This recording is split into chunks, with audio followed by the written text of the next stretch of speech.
Hi friends, good morning. இன்னைக்கு என்ன topic பார்க்க போறோம் அப்படின்னா, ஸ்கின் டைப் பத்தி தான் தெரிஞ்சுக்க போறோம். இந்த ஸ்கின் டைப் தெரிஞ்சு நான் என்ன பண்ண போறேன் அப்படின்னு யாருமே சொல்ல முடியாது.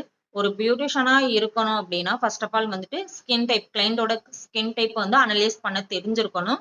அண்ட் வந்துட்டு அவங்களுக்கு ஏத்த க்ரீமை அப்பதான் அப்ளை பண்ண முடியும். சரிங்களா? உங்ககிட்ட வர்ற கிளைண்ட்டுக்கு நீங்க ஒரு ஃபேஷியல் பண்றதா இருக்கட்டும், இல்ல மேக்கப் பண்றதா இருக்கட்டும், ஃபர்ஸ்ட் அவங்களோட ஸ்கின் டைப் என்னன்னு தெரிஞ்சா மட்டும்தான் நீங்க அவங்களுக்கு எந்த சர்வீஸும் பண்ண முடியும். அப்ப ஸ்கின் டைப் தெரிஞ்சுக்கிறது இம்பார்ட்டனா அப்படின்னு கேட்டா இம்பார்ட்டன்ட் தான். சரிங்களா?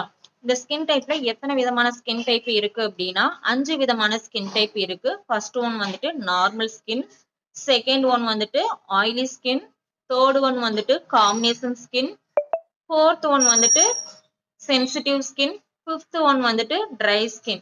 இந்த 5 விதமான ஸ்கின் டைப்பும் 5 விதமா இருக்கும். அவங்களுக்கு 5 விதமான ப்ராடக்ட்டை யூஸ் பண்ற மாதிரியும் இருக்கும். சரிங்களா?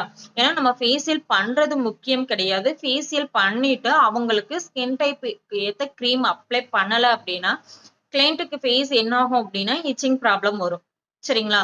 ஏன்னா நம்ம போர்ஸ்ல வந்துட்டு நம்ம ஃபேஷியல் பண்றதே வந்துட்டு டெட் செல்ஸை ரிமூவ் பண்ணி நியூ செல்ஸை இன்க்ரீஸ் பண்றதுக்கு தான். அப்படி நியூ செல்ஸை இன்க்ரீஸ் பண்றப்ப நம்ம சன்ரைஸ்ல இருந்து நம்ம ஃபேஸை வந்து செக்யூர் பண்றது நம்ம ஸ்கின் டைப்க்கு ஏத்த க்ரீம் தான். சரிங்களா? ஸ்கின் டைப்புக்கு ஏத்த க்ரீமும் அண்ட் சன்ஸ்கிரீன் மட்டும் தான் நம்ம ஃபேஸை வந்து செக்யூர் பண்ணுது.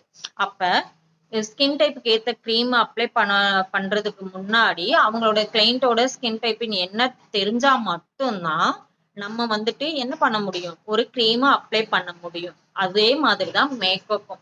சரிங்களா? இன்னைக்கு டாபிக்ல ஸ்கின் டைப்பை பத்தி எத்தனை விதமான ஸ்கின் டைப் இருக்கு அப்படிங்கறத தெரிஞ்சுக்கிட்டோம். அந்த ஸ்கின் டைப்பை வந்து எப்படி அனலைஸ் பண்றது, எப்படி நம்ம கிளைண்ட்டை வந்துட்டு செக்யூர் பண்றது அப்படிங்கறத இன்னொரு நாள் பார்க்கலாம். Thank you very much. உங்களுக்கு இந்த கிளாஸோட டீட்டெயில்ஸ் இன்னும் தெரியணும், எனக்கு வந்து நல்லா டீப்பா நான் கிளாஸஸ் கத்துக்கணும் அப்படின்னா சப்ஸ்கிரைப் பண்ணுங்க, கமெண்ட் பண்ணுங்க ஃப்ரெண்ட்ஸ். Thank you very much.